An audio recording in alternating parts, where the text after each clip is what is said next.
একটা সময় বৃষ্টি যখন আসতো আমরা কিন্তু প্রচুর পরিমাণ বৃষ্টিতে ভিজতাম।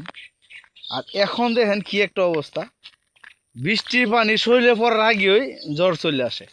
আরে ভাই দিন কই গেল দেখেন। এই দেখতেছেন এই যে চক, এটা আমরা বলি আমাদের এলাকায় বুন। এই বুনদের থেকে যখন একটু বৃষ্টি বা বাতাস আসতো, প্রচুর পরিমাণে যে বুড়ির সুতা আছে না, যেগুলো সাদা সাদা সুতা, এগুলা মানে কে কার আগে দৌড়ায় টুপাইতাম বৃষ্টির মধ্যে, এগুলা করতাম যে বুড়ি সুতা ছাড়তেছে, ওই সুতা নিয়ে মাথায় ফেঁচাইতাম, মাথায় টুপি বানাইতাম। মানে এত ভালো লাগতো যেটা আসলে বলা বেড়ে। এরকম কে কে করছেন আপনার, যদি এই ভিডিও ওর কমেন্টে একটু জানান যে আপনাকে এরকম ধরনের কে খেলছেন বৃষ্টির মধ্যে দৌড় ফাইরা বুড়ি সুতা টুকানো এবং বুড়ি সুতা নিয়ে মাথার মধ্যে পেঁচা টুপি বানানো। এই যে দেখেন এই বোনটা, পুরাটা বোন আমরা দৌড় পারতাম, হ্যাঁ বৃষ্টির মধ্যে, আর বৃষ্টিতে ভিজতাম। আর এখন বৃষ্টির পানি শরীরে পড়ার আগেই জ্বর। আশ্চর্য বিষয় না এটা, দেখেন দিন কত পরিবর্তন হয়ে গেল, কই গেল সেই দিন।